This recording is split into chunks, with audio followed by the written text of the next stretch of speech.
there's a new favorite activity amongst our brethren in the media in the U.S.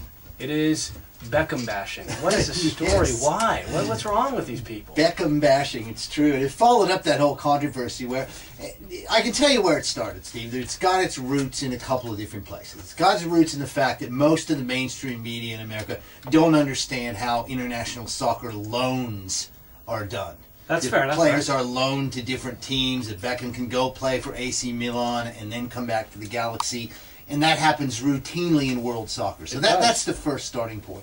The second point is that Beckham was so overhyped and the money was so big, and that once again people were asked if this guy was going to be the savior of American soccer or the guy to finally put soccer into the mainstream of America. It was not going to happen. It just isn't going to happen. So people just need to chill out on that a little bit. Right, that's fair enough. So he returned. Some people in LA, and I think rightly so, questioned his commitment because he'd left and come back, and there were allegations from Landon Donovan that he wasn't a great captain and teammate.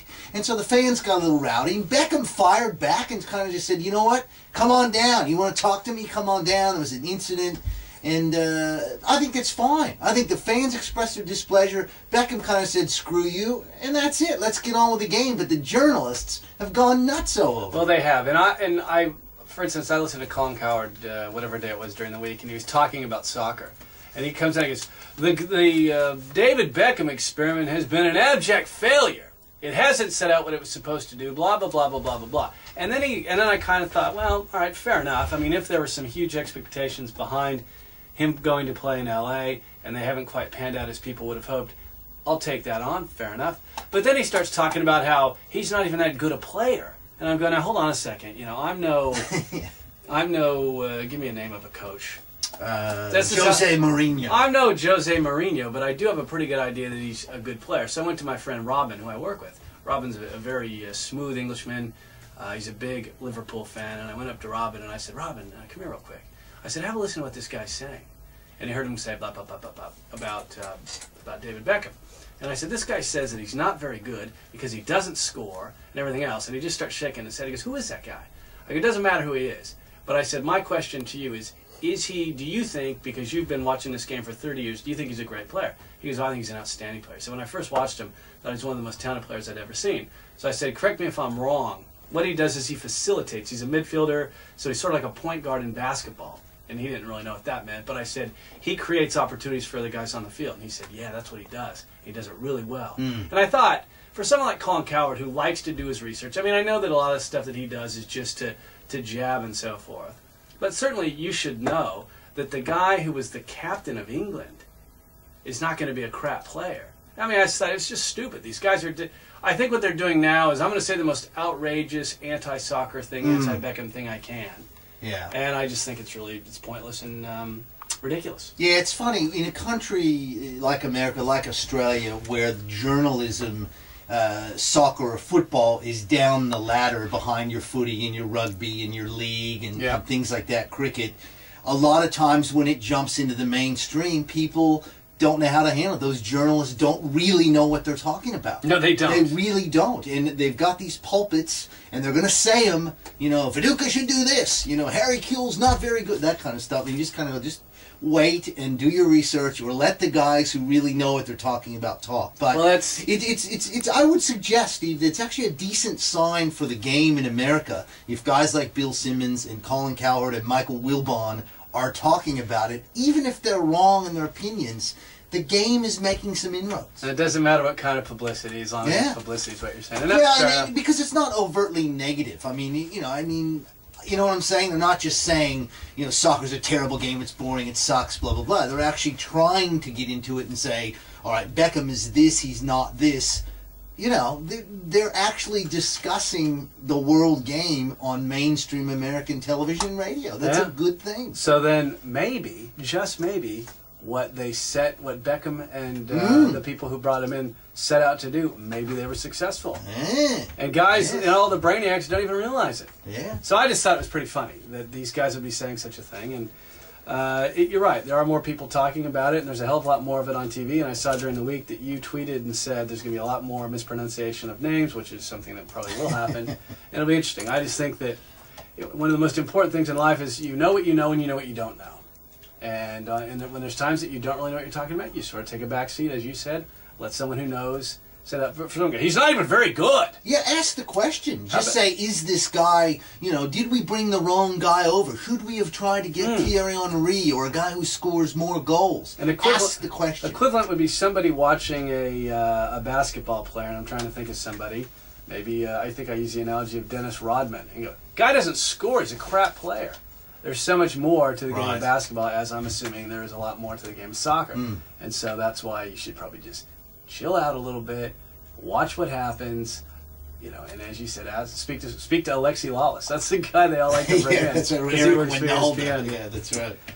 We had, speaking about sports and great events, we had one of the all-time great events happen this week on the 23rd. Mark Buehrle, who is a pitcher for the Chicago White Sox, he threw, not only did he throw, Ed, a no-hitter, he threw a perfect game. Only the 18th time in Major League Baseball history that's happened. And I will just give you just a little bit of background. There have been over 388,000 Major League Baseball games played. 388,000. So if you do the math, 388 divided by 18 probably gives you somewhere like 1 every 22,000 games, if I'm right, or somewhere along those lines. You get a perfect game. So where no one reaches base. If you don't know what that means, it means no one gets on base. No one gets on base. No walks, no errors, anything like that. Yep. Unbelievable. And this guy, here's the other thing on this guy. Mark Buehrle sort of flies under the radar. He threw a no-hitter against, I think it was Texas in 2007, 2 years ago, I think he did it.